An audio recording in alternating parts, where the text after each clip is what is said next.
अस्सलाम वालेकुम, मैं हूं शाहजेब खानजादा। 24 नवंबर को हतमी कॉल पर धरने में नाकामी के बाद अब इमरान खान ने एक और हिकमत अमली सामने रख दी है, जो इमरान खान 2014 के धरने में भी इस्तेमाल कर चुके हैं, मगर वो नाकाम हो गई थी।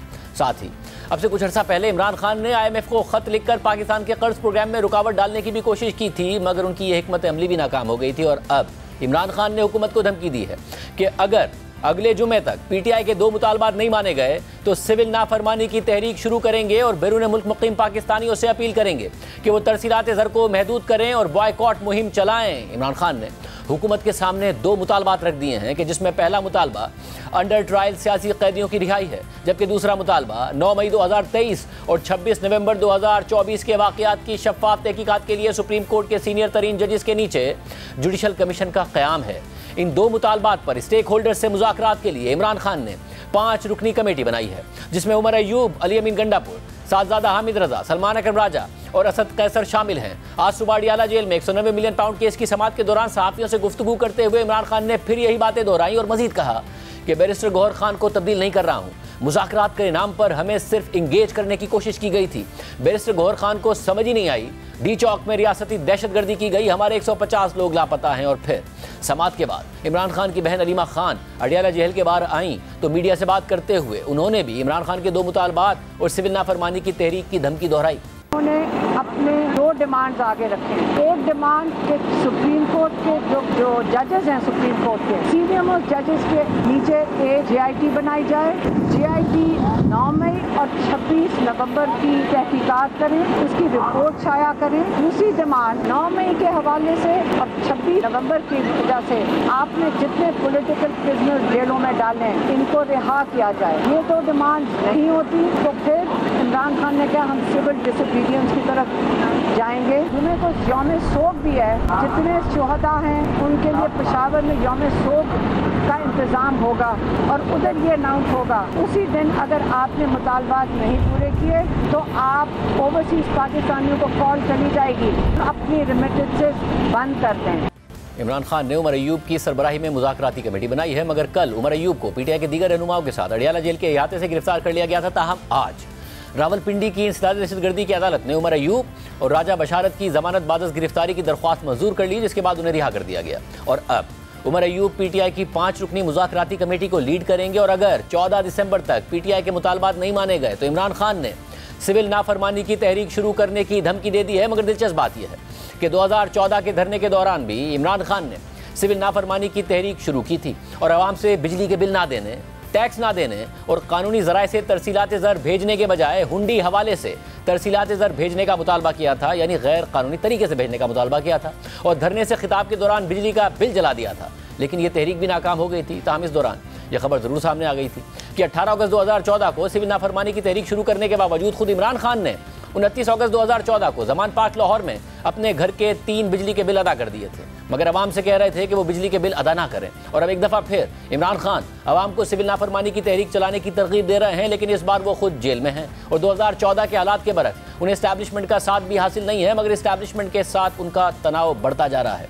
और इस सूरत हाल में मुल्क भर में इमरान खान के खिलाफ मुकदमात की तादाद 188 हो गई है। वजारत दाखिला की इस्लामाबाद हाई कोर्ट में जमा कराई गई रिपोर्ट के मुताबिक इमरान खान पर 99 मुकदमात पंजाब में दर्ज हैं, खैबर पख्तूनख्वा में 2 मुकदमात दर्ज हैं, इस्लामाबाद में 76 मुकदमात दर्ज हैं, जबकि FIA की रिपोर्ट के मुताबिक FIA में इमरान खान पर 7 मुकदमात और इंक्वायरी ज़ेर इल्तवा हैं, जबकि इमरान खान के खिलाफ 3 नैब के मुकदमात भी ज़ेर इल्तवा हैं। अब एक तरफ ये सूरत हाल है तो दूसरी तरफ तहरीक इंसाफ में इमरान खान की बहनों और एहलिया का किरदार और असर रसूख बढ़ता जा रहा है, जिससे पार्टी क़यादत न सिर्फ परेशान है बल्कि वो इमरान खान की बहन और एहलिया के दरमियान पंचिंग बैग बनकर रह गई है। एक जानिब मरने वाले कारकुनों की तादाद 12 बताने पर अलीमा खान खुलेआम पार्टी क़यादत को निशाना बना रही हैं। धरने के आखिर में कंटेनर से हिदायत जारी ना करके कारकुनों को बेयारो मददगार छोड़ने का एतराज़ उठा रही हैं, तो दूसरी जानिब पार्टी क़यादत बुशरा बीबी के निशाने पर है। पहले खबर सामने आई थी कि बुशरा बीबी ने एहतजाज में शिरकत ना करने पर पंजाब की क़यादत को बेइज्जत किया और अब उन्होंने पूरी पार्टी को ही निशाने पर ले लिया है और खैबर पख्तूनख्वा की क़यादत पर भी सवाल उठा दिया है।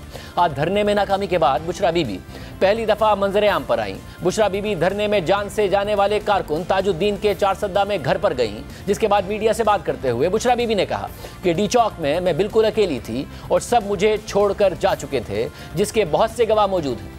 फायरिंग के वक्त भी हम मौजूद थे और आपकी जो गाड़ी थी वो कलसूम अस्पताल के साथ खड़ी तो हम खुद आप यहाँ पहुँचा देखें। नहीं जी, मैं इतनी तकलीफ में थी इतने दिनों से, क्योंकि इतनी शहादतें हुई हैं जिसकी वजह से मुझे ये समझ ही नहीं आ रही थी कि लोग गलत और झूठ क्यों बोल रहे हैं। मैं भागने वाली औरत नहीं हूँ और जो खान के लिए निकले हैं उनको तो बिल्कुल छोड़ के मैं नहीं अकेला जा सकती। किसी को नहीं पता था मेरी गाड़ी कौन सी है। डी चौक पे मैं 12:30 बजे तक बिल्कुल अकेली थी अपनी गाड़ी में। उसके बाद बहुत सी गाड़ियाँ जो आई थी वो उसके बाद आई थी, क्योंकि वो डी चौक जबरदस्ती खाली करा रहे थे जी। बिल्कुल। तो बीबी वहाँ से नहीं हटी थी क्योंकि खान ने नहीं कहा था कि हटना है। मैंने सबको कहा था कि मुझे अकेले नहीं छोड़ना, लेकिन सबने मुझे अकेले छोड़ दिया था और मैं वहाँ बिल्कुल अकेली थी। ये सिर्फ मैंने आपको बताना है कि बीबी वहाँ अकेली थी और सब छोड़ के जा चुके थे। बिल्कुल सही बात है, मैं खुद इस चीज का गवाह हूँ जी। वहाँ बहुत से गवाह हैं, 30 से 40 लोग वहाँ मौजूद थे जिन्होंने घेरा हुआ था आपकी गाड़ी को। वहाँ बहुत से गवाह हैं, सिर्फ वो 30-40 नहीं, जो वहाँ जबरदस्ती रोड खाली करा रहे थे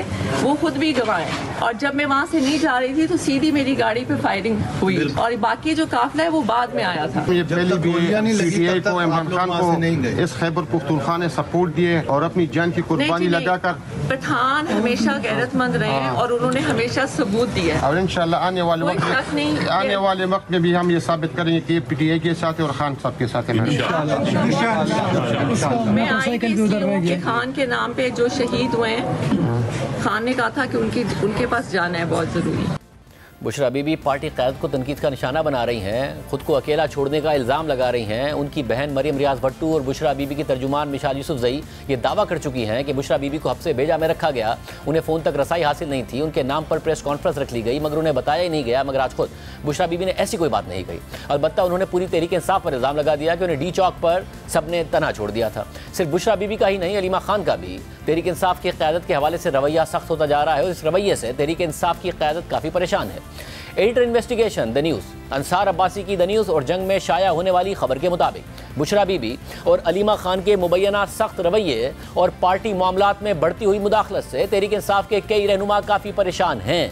नाम जाहिर ना करने की शर्त पर पार्टी के बाद सीनियर रहनुमाओं ने बताया कि इमरान खान की अहलिया और बहन का पार्टी रहनुमाओं के साथ नारवा सलूक बढ़ता जा रहा है। जुमेरात को अलीमा खान का अडियाला जेल में अदालत के इहाते में बैरिस्टर गौहर खान और सलमान अकरम राजा के साथ तलखी इस सूरत हाल की अक्कासी है जिसका सामना पार्टी रहनुमाओं को करना पड़ रहा है। पार्टी के एक रहनुमा का कहना है कि PTI के बेशतर रहनुमाओं ने गैर मामूली कुर्बानियाँ दी हैं, वो दर्जनों FIRs में नामजद हैं, जेलों का सामना कर रहे हैं, उनके कारोबार ख़त्म हो गए हैं, लेकिन फिर भी हमारी तौहीन की जा रही है। उन्होंने मजीद कहा कि जिस वक्त मीडिया पर सलमान अकरम राजा और साहबजादा हामिद रजा के इस्तीफ़ों की वजूहात सामने आई हैं, वहीं और भी कई ऐसे मामलात हैं जिनका सामना पार्टी रहनुमाओं को करना पड़ रहा है, लेकिन इसके बारे में अवाम ला इल्म है। खबर के मुताबिक एक ज़राए ने बताया कि वज़ीर आला खैबर पख्तूनख्वा अमीन गंडापुर भी मुश्किल सूरत हाल में घिरे हुए हैं। ज़राए का कहना था कि किसी दिन पंजाब से ताल्लुक़ रखने वाला पार्टी का एक सेनेटर ये बता देगा कि किस तरह दीगर रहनुमाओं के सामने उसकी तज़हीक की गई थी। खबर के मुताबिक पार्टी के कई रहनुमा बुशरा बीबी की बहन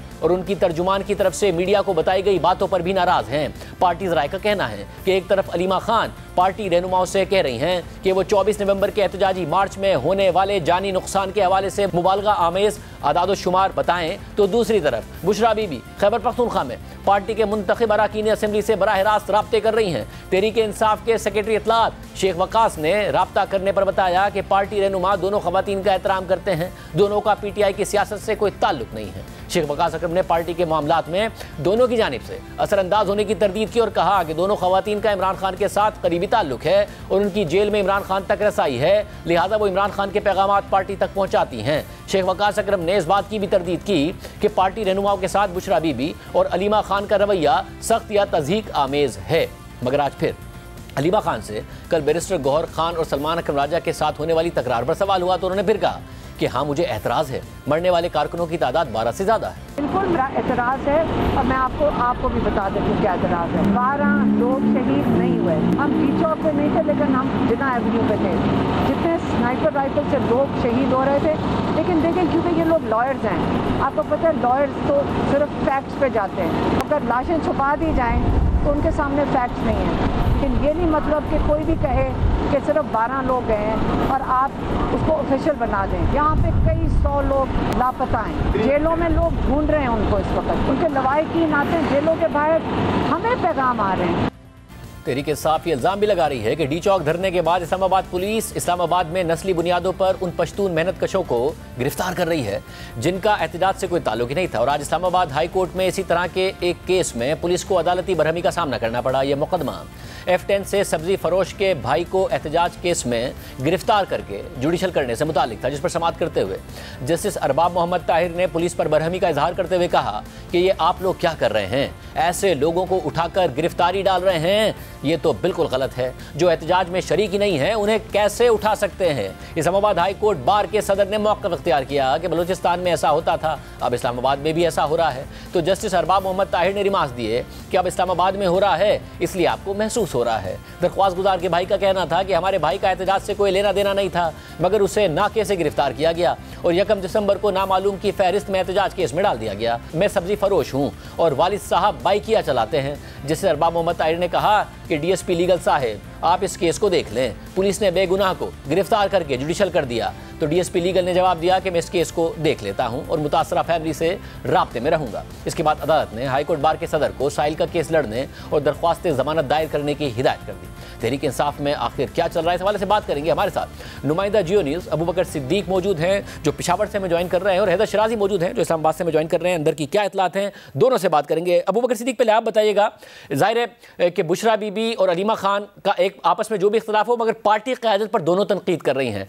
इमरान खान पार्टी क़यादत के मुकाबले में वाज़े कर चुके हैं कि वो बुशरा बीबी और अलीमा खान पर भरोसा कर रहे हैं। तो इस वक्त खैबर पख्तूनख्वा का जो कारकुन है वो उसका कॉन्फिडेंस इस वक्त अली अमीन गंडापुर पर है या उनका भी कॉन्फिडेंस बुशरा बीबी पर ही है और वो इसे जीतने में कामयाब हुई हैं? देखिए शाहजेब साहब, पाकिस्तान तहरीक इंसाफ का जो कारकुन है तो वो तो ऑब्वियसली क्लियर हो गया कि जो काफिला खैबर पख्तूनख्वा का जा रहा था तो सारे जो मामलात है काफिले के, कहाँ पर जाना है और किस वक्त जो है निकलना है, किस जगह पर रोकना है, तो ये तमाम तर मामलात जो है बुशरा बीबी खुद ही डील कर रही थी। और इवन अली अमीन गंडापुर जो खबरें आई थी कि हुकूमत के साथ जो है पाकिस्तान तहरीक इंसाफ की बातचीत चल रही है और हुकूमत ने जो है ऑफर की है संजानी जाने की और बानी PTI जो है वो भी एग्री हो गए। तो ये बात जो अली अमीन गंडापुर को पहुंची है तो वो जो है वो खुद ऐलान तक नहीं करना चाहते थे, कारकुनों को जो है वो फेस ही नहीं कर पा रहे थे। तो वो जो है उमर अयूब के जरिए उन्होंने बुशरा बीबी को कहा कि आप जो है कारकुनों को ये आप बुशरा बीबी को इत्तला दे ताकि वो जो है कारकुनों को ये पैगाम दे बानी PTI का कि उन्होंने संजानी जाने का कहा है। तो अली अमीन गंडापुर के हवाले से जो है कारकुन जो है वो कंपेयर अगर हम कर ले तो वो बुशरा बीबी को ही इस वक्त फॉलो कर रहे हैं और एतमाद जो है वो भी बुशरा बीबी के हवाले से। और इसी के साथ साथ जो है अली अमीन गंडापुर के हवाले से अगर हम बताएं तो चूंकि काफिले के साथ ही थे, हम थ्रू आउट जो है यहाँ से पेशावर से जब रवाना हुए थे तो इस्लामाबाद तक उनके साथ ही थे। तो कारकुनों का जो रवैया है या जो उनकी सोच है अली अमीन के हवाले से तो काफी वो मुस्बत सोच नहीं है। और अली अमीन जो है चूंकि वो जब गाड़ी से मामूली से बाहर आते थे, कहीं जाते थे तो कारकुन जो है वो आ जाते थे, इकट्ठे हो जाते थे और कहीं पर उन्हें जाने नहीं उनको दे रहे थे जाने। तो इससे ये जाहिर होता है कि कारकुनों का अली अमीन गंडापुर जो है इस वक्त कारकुनों का जो एतमाद है तो वो उन पर नहीं। और बुशरा बीबी जो है वो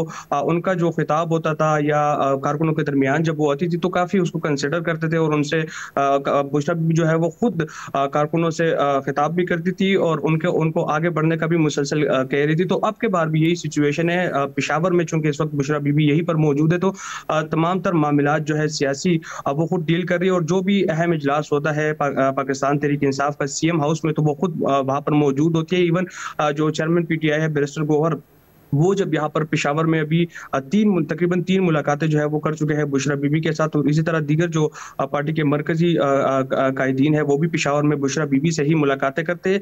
साथ ही साथ अब्बास सूबाई वज़रा के हवाले से भी यही कहा जा रहा है कि वो भी डायरेक्ट जो है वो राब्ते में है। तो ये जो एक्टिविटीज है बुशरा बीबी के लिए न सिर्फ वज़ीर-ए-आला खैबर पख्तूनख्वा अली अमीन गंडापुर के लिए परेशानी का सबब बन रही है, बल्कि पाकिस्तान तहरीक इंसाफ की जो सूबाई क़यादत है उसके लिए भी जो है परेशानी का बायस बन रही है। अब आज की अगर हम बात करें, बुशरा बीबी 4 सदे गई थी, वहां पर जो उन्होंने जो बातचीत की है वहां पर कारकुनों से या वहां पर पार्टी क़यादत से, तो उस वीडियो बयान के बाद भी जो है पार्टी की क़यादत जो है वो उनमें काफी तशवीश पाई जा रही है। और उनका ये बताना है कि एक तरफ चूंकि एहतजाज की बात की जो सूरत हाल बनी हुई है, एक तरफ पार्टी क़यादत जो है वो इस कोशिश में है कि सूरत हाल को नॉर्मल किया जाए, कारकुनों की हौसला अफजाई की जाए, लेकिन जो बयान दिया है बुशरा बीबी ने तो इससे जो है इख्तिलाफात में मज़ीद इजाफा होगा और इससे जो है जो कारकुन जो खबरें आ रही है कि डिस्करेज हुए हैं, तो इससे मज़ीद जो है वो डिस्करेज होंगे। तो अल-यमीन गंडापुर के हवाले से भी यही कहा जा रहा है कि वो भी इस वक्त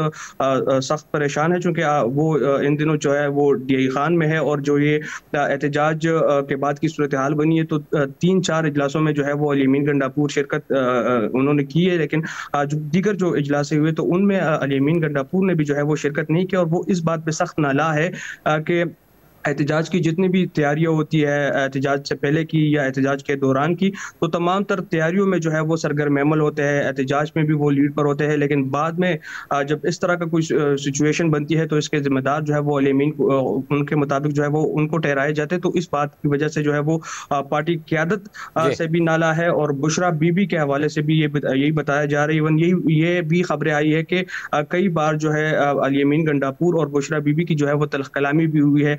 इसी के साथ साथ एक इससे कबल भी जो खबर आई थी कि बुशरा बीबी जो है वो एहतजाज में जो जा रही थी, तो इस बात पे भी जो है हमारे उस हवाले से तल्ख कलामी की खबर आई थी, तल्खी की खबर आई थी। मगर हैदर शराजी, एक और मसला जो नज़र आ रहा है बुशरा बीबी और अल-यमीन गंडापुर के दरमियान इख्तिलाफ का, कि उनकी जो तर्जुमान है मिशाल यूसुफजई, वो मुआविन खुसूसी थी वज़ीर आला की, उन्हें हटा दिया। और जब हटाया गया तो ऐसा नहीं हुआ कि मिशाल यूसुफजई बैकफुट पर गई हों, उन्होंने बाकायदा तौर पर कहा कि भाई मैं तो तर्जुमानी करती हूँ और मुझे सज़ा दी गई है। मैंने जो इंटरव्यू दिया था शहजाद इकबाल साहब के प्रोग्राम में, उस हवाले से अब क्या अभी भी इस बात पर इख्तिलाफ बरकरार है? बिल्कुल ऐसा ही है। अल-यमीन गंडापुर और बुशरा बीबी के दरमियान इस मामले पर इख्तिलाफ है और यही वजह है कि अल-यमीन गंडापुर ने आतिफ खान और मुखालिफ ग्रुप के रहनुमाओं को भी CM ऑफिस में गुज़श्ता रोज़ बुलाने के लिए रब्ता किया और आतिफ खान के साथ टेलीफोनिक गुफ्तगू की और उम्मीद ज़ाहिर की जा रही है कि सियासी मामलात सियासी कायदीन आगे बढ़ाएंगे। लेकिन जहाँ तक आज बुशरा बीबी ने कहा कि मैं तनहा थी, मुझे सब छोड़कर जा चुके थे, ऐसा बिल्कुल नहीं। जिस वक्त सेकंड लास्ट ऑपरेशन हो रहा था यहाँ 7th एवेन्यू पर, हम खुद वहाँ मौजूद थे। बुशरा बीबी ने उस वक्त अल-यमीन गंडापुर को कहा कि आप आगे जाएं, आप आगे लीड करें। वो वक्त था कि खुद पीछे वो हुई और उमर अयूब, अल-यमीन गंडापुर और इसके अलावा अपोजिशन इत्तेहाद के तर्जमान ख़वानज़ादा हुसैन यूसुफजई ग्राउंड पर मौजूद थे। और जहाँ तक मरकज़ी क़यादत का ताल्लुक या शेख वक़ास अकरम का ताल्लुक है, पार्टी ने शेख वक़ास अकरम को कहा था कि वो पेशावर में रहकर मीडिया के साथ इंटरेक्शन करें, जबकि बैरिस्टर गोहर पर तनकीद भी हो रही है और यकीनन फैसला करने के लिए क़यादत मौजूद नहीं थी या वर्कर्स को ऐलान करके बताती, लेकिन वो चूँकि मुज़ाकरात के लिए मौजूद थे और उनकी ज़िम्मेदारी मुज़ाकरात के लिए दी गई थी। तो ये नहीं कहा जा सकता कि बुशरा बीबी अकेली थी, वो इकट्ठे एग्री करके यहाँ से KPK रवाना हुई हैं और अल-यमीन गंडापुर के साथ मुशावरत के साथ ही वो रवाना हुई हैं। और जहाँ तक अभी तक का ताल्लुक है, इस सारे मामलात के बाद बानी PTI ने स्ट्रेटजी तब्दील की है। एक तो कानूनी टीम को तब्दील करने का फ़ैसला किया है और दूसरा ये कि ये जो एहतजाज की सियासत थी इससे हटते हुए नई स्ट्रेटजी ये अपनाई है। मुतबादल ज़राए ये हैं उनके लिए कि पार्लियामेंट का इजलास बुलाने के लिए रिक्वेजिशन जमा करवाई जाए, यानी हम इस तरफ जाएंगे। और ये सिविल नाफरमानी की जो तहरीक की बात हो रही है, ये उसी के साथ जोड़ दी गई है कि अब वर्कर्स को आगे नहीं लाना, हम पार्टी खुद ही इस हवाले से सिविल नाफरमानी या फिर पार्लियामेंट के अंदर किरदार अदा करेगी। तो इस हवाले से ये सारी तफसीलात आपने सुनी। प्रोग्राम ब्रेक शामिल करते हैं। हुकूमत सिविल नाफरमानी के हवाले से क्या करेगी, बात करेंगे ब्रेक के बाद। प्रोग्राम में दोबारा खुशामदीद नाजरीन। इमरान खान ने 14 दिसंबर तक की डेडलाइन दी है। 2 मुतालबात हुकूमत के सामने रखे हैं। वरना सिविल नाफरमानी की तहरीक शुरू करने का ऐलान किया है, जिसमें तरसीलात ज़र बैरून मुल्क मुकीम पाकिस्तानी ना भेजें, बॉयकॉट करें। इसके हवाले से उन्होंने कहा है। हमारे साथ वज़ीर दिफा ख्वाजा आसिफ साहब मौजूद हैं। ख्वाजा साहब, बहुत शुक्रिया मुझे ज्वाइन करने के लिए। ख्वाजा साहब, ज़ाहिर एहतजाज में नाकामी ज़रूर हुई, मगर तहरीक इंसाफ पॉपुलर है बैरून मुल्क मुकीम पाकिस्तानियों में। उन्होंने 14 दिसंबर तक की डेडलाइन दी है। 2 मुतालबात हैं कि अंडर ट्रायल जो कैदी हैं उन्हें रिहा किया जाए और 9 मई 2023 और 26 नवंबर 2024 के वाक़यात की शफाफ तहकीकात कराई जाए। क्या हुकूमत रिस्पॉन्ड करेगी? क्योंकि वक्त बहुत कम दिया है उन्होंने, 1 हफ्ते का टाइम दिया। बिस्मिल्लाहिर्रहमानिर्रहीम। देखें, पहले तो तहकीकात की जो है बिल्कुल उन्होंने जो पहले भी मुतालबा किया है, इसका अब भी मुतालबा किया है, लेकिन उसमें तहकीकात कराने का मेरा ज़ाती मुझे नहीं पता हुकूमत इस पर कलेक्टिव क्या डिसीजन लेगी, लेकिन उसमें सारे एविडेंस जो है सारी की सारी वहाँ पे मौजूद है। और उसके बाद जो है कन्फेशंस जो है टीवी के ऊपर प्रोग्रामों में इनके मौजूद हैं, पार्टिसिपेशन के जो सबूत सारे मौजूद हैं।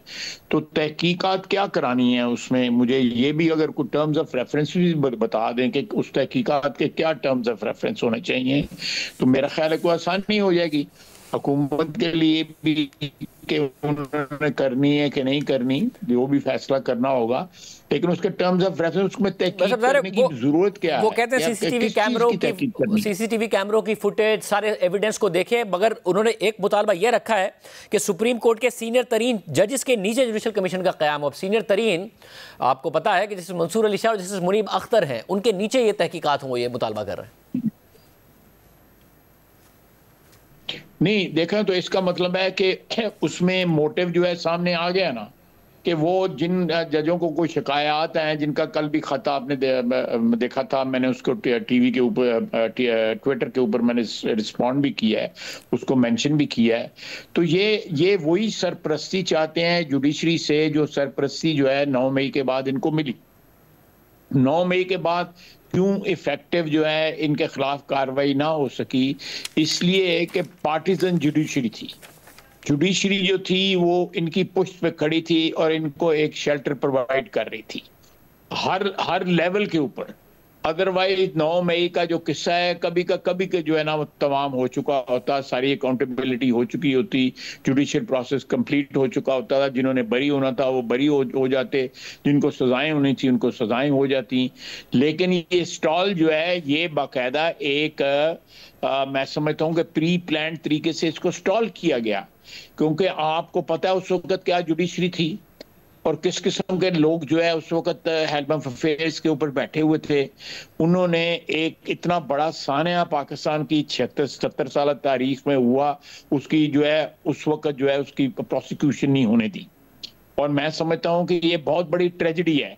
अब उसके बाद आ गई ये 24 या 25 या 26 नवंबर 3 दिन की जो बात है, उसके ऊपर भी वही सिलसिला है कि ये इनकी जो मोटिव है, जो इनकी डिमांड जो है वही लोडेड है। आपने खुद उसकी तरफ इशारा कर दिया है, लोडेड है डिमांड कि किन जजों से हो सकती है, किन जगहों से नहीं हो सकती। जो डिमांड सरपरस्ती चाहिए थ्रू आउट अपनी, मगर जो डिमांड होती है वो जाहिर है मैक्सिमम इनको जो डिमांड है वो मैक्सिमम पोजीशन से कर रहे हैं, मगर एक मुज़ाकराती कमेटी भी बना दी उन्होंने उमर अयूब साहब की सरबराही में। तो जब मुज़ाकरात होते हैं तो ज़ाहिर है डिमांड से कुछ पीछे हटा जाता है, कुछ आप आगे आएँ, कुछ वो पीछे हटें, जिससे कंसेंसस डेवलप होता है। तो बजाय इसके कि वो सिविल नाफरमानी की तरफ जाएं, इंगेज करना बेहतर नहीं है?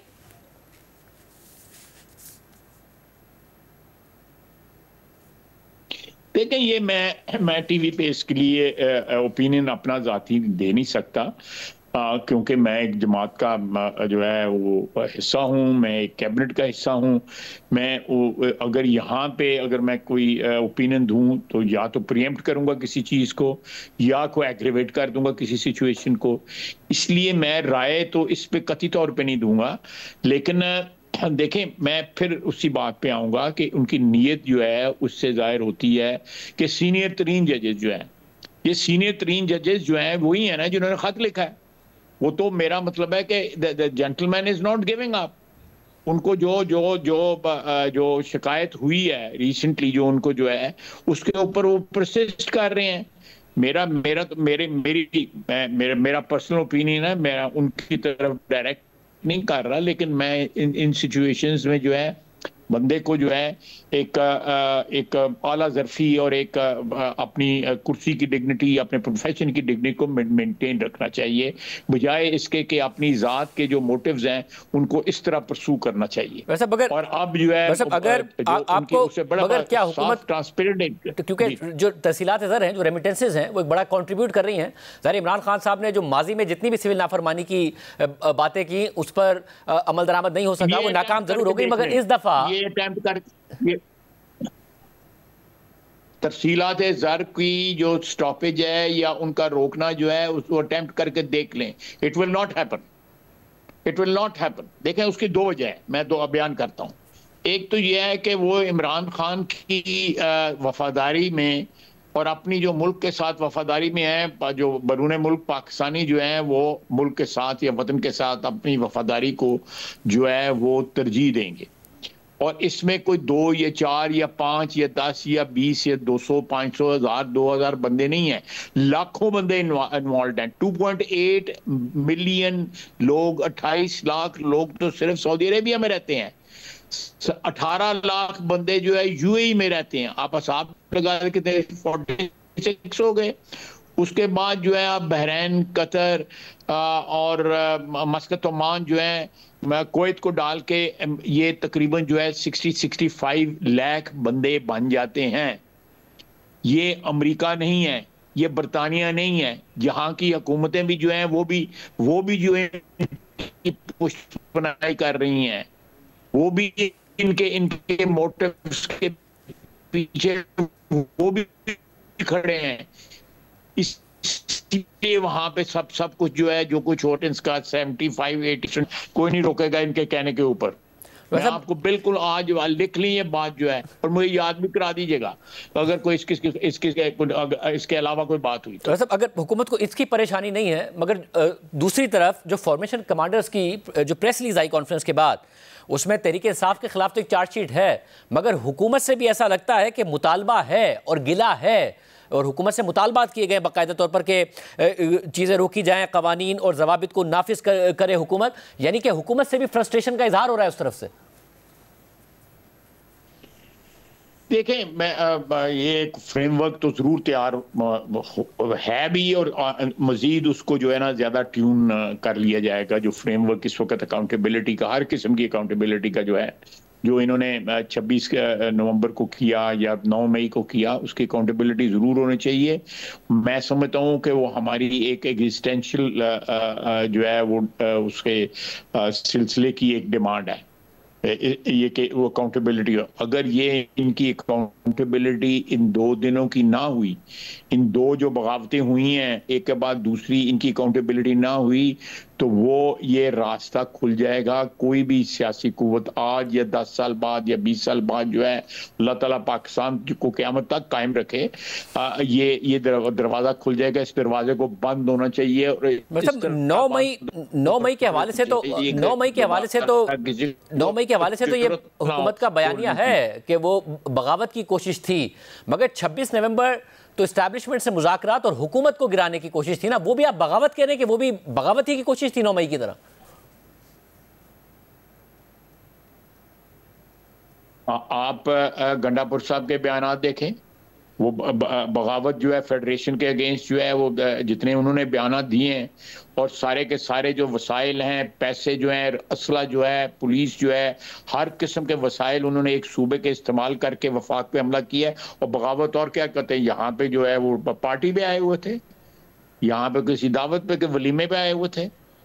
यानी 26 आपके इस्लामाबाद वलीमे तो नहीं आए हुए थे। आपके लहजे से ऐसा लग रहा है कि 26 नवंबर की नाकामी के बाद अब हुकूमत मूड में नहीं है, हुकूमत कॉन्फिडेंट हो गई है कि अब इन्हें इंगेज करने की भी जरूरत नहीं है, हुकूमत को नुकसान नहीं पहुंचा सकते, नाफरमानी की तहरीक भी कोई कामयाब नहीं हो सकती। नहीं, नाफरमानी की तहरीक जो है, तरसीलात ज़र जो है, जो फॉरेन रेमिटेंस को रोकने की, तो मैं समझता हूं इससे नॉन स्टार्टर। मैं आपके वसातत से कहूंगा कि ये जरूर ट्राई करें, ये जरूर ट्राई करें। फॉरेन रेमिटेंस नहीं रुकेगी, क्योंकि जहां पे 65 लाख पाकिस्तानी रहते हैं, उनकी फैमिलीज यहाँ पे हैं, पाकिस्तान में है, सियालकोट में है, गुजरात में है, मंडी बाउद्दीन में है, गुजरांवाले में है, जो सेंट्रल पंजाब जो है, साउथ पंजाब जो है, बलूचिस्तान है, मस्कत ओमान में बहुत ज़्यादा पॉपुलेशन है बलोचों की। पश्तून जो पॉपुलेशन जो है यूएई में बहुत ज़्यादा है, सऊदी अरेबिया में बड़ी ज़्यादा है। तो वो लोग अपने घर जो है, इसके लिए इमरान खान के लिए अपने बच्चों को पैसे बेचना बंद कर देंगे। ये क्या sheer stupidity and nothing else। बहुत शुक्रिया। उस बंदे को रियलिटी। ख्वाजा साहब हमारे साथ मौजूद थे। प्राइम ब्रेक शामिल करते हैं, कुछ मजीद खबरें हैं, उनकी तफसीलात आप ध्यान रखेंगे ब्रेक के बाद।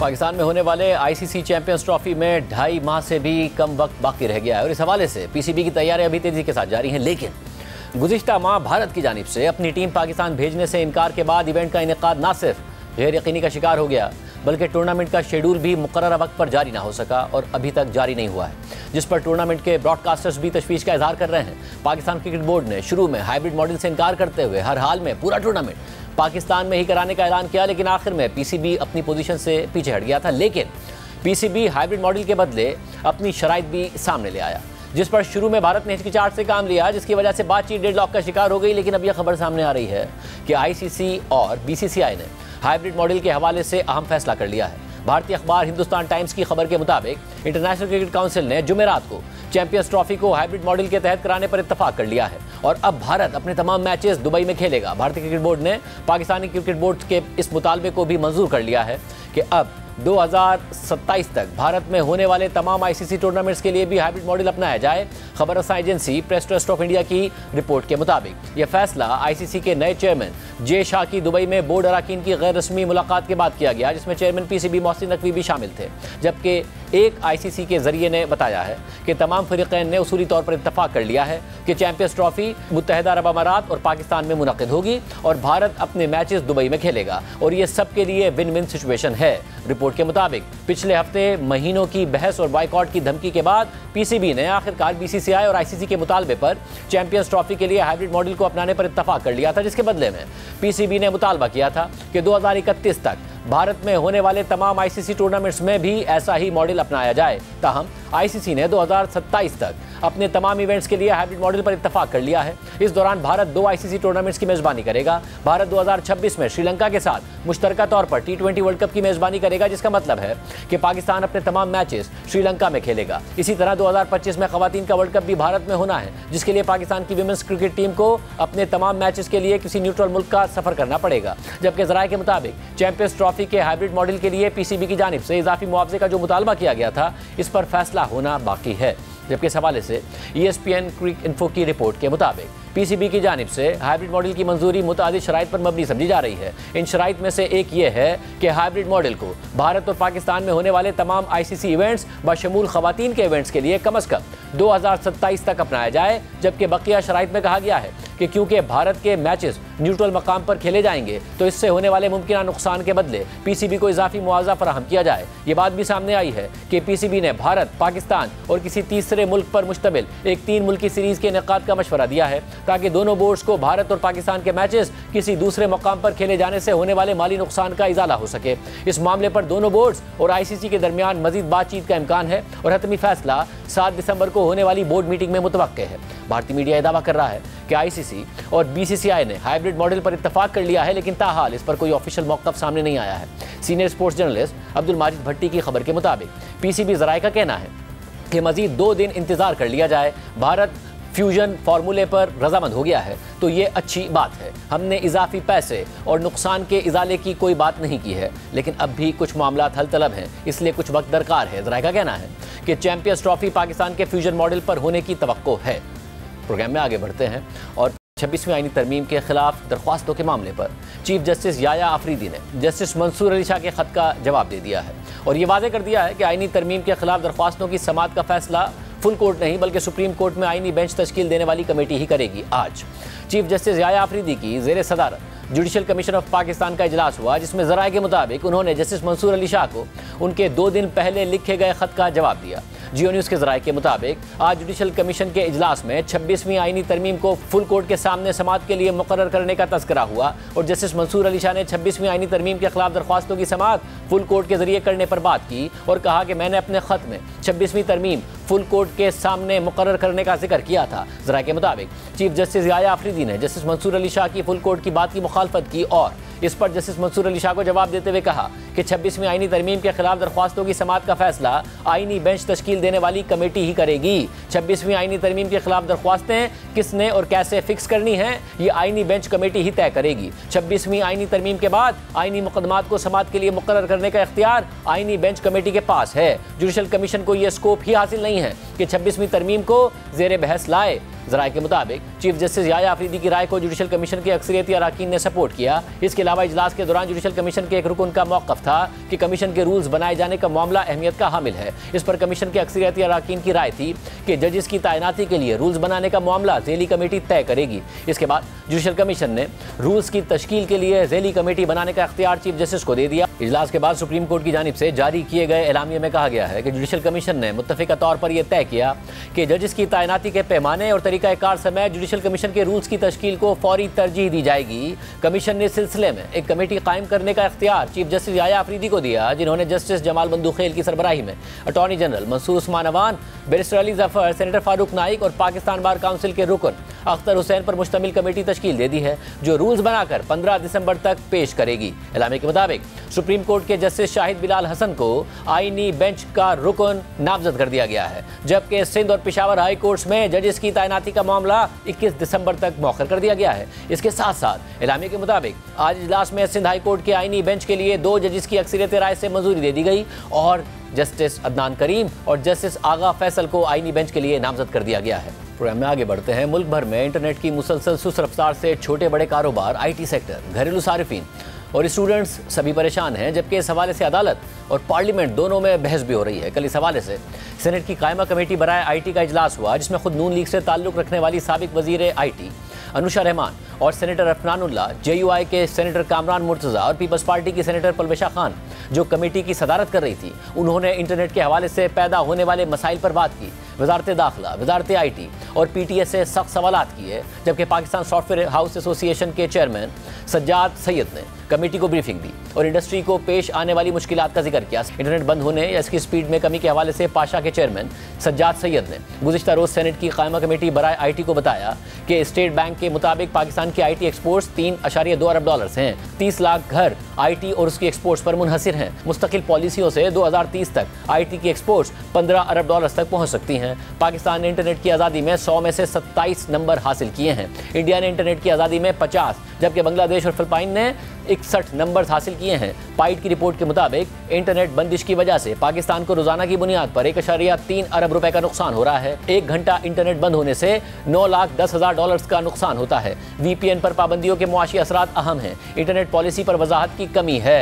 फ्रीलांसर्स को $126 मिलियन के नुकसानात के साथ 30% काम में कमी आई है। पाबंदी और पॉलिसियों से IT सेक्टर को फौरी नुकसानात का तखमीना $420 मिलियन है। इस वक्त सूरत हाल ये है कि मुल्क का दारुल हुकूमत इस्लामाबाद हो या कोई और शहर, इंटरनेट की सुस्त रवी ने मुल्क के तूल अर्ज में जिंदगी के हर तबके को परेशान कर दिया है। इंटरनेट की बंदिश और नाकिस सर्विस से bike Riders, food delivery staff और ऑनलाइन टैक्सी चलाने वालों का रोजगार दांव पर लग गया है। ताजिर भी मुश्किलात का शिकार है। फैसलाबाद की होम टेक्सटाइल मार्केट के दुकानदारों का कहना है कि वो अपनी मसनूआत की वीडियोज़ और तस्वीर सार्फिन तक नहीं पहुँचा पा रहे हैं। घरों में बैठकर ऑनलाइन काम करने वाली ख़वातीन भी इंटरनेट की पाबंदियों से मुतासिर हो रही हैं। फ्रीलांसर्स का कहना है कि नाकिस सर्विस की वजह से इंटरनेट पर अपने प्रोडक्ट्स की मार्केटिंग नहीं कर पा रहे हैं। और इस सारी सूरत हाल में हुकूमत पाकिस्तान इलेक्ट्रॉनिक क्राइम्स एक्ट में तरामीम ला रही है, जिसका बज़ाहिर मकसद फेक न्यूज़ से निपटना है। लेकिन इसकी इस वक्त सामने आने वाली तफसीलात पर डिजिटल राइट्स एक्टिविस्ट, सहाफ़ी और सिविल सोसाइटी के रहनुमा तशवीश का इजहार कर रहे हैं। आज के प्रोग्राम में इतना ही दीजिए। अल्लाह हाफ़िज़।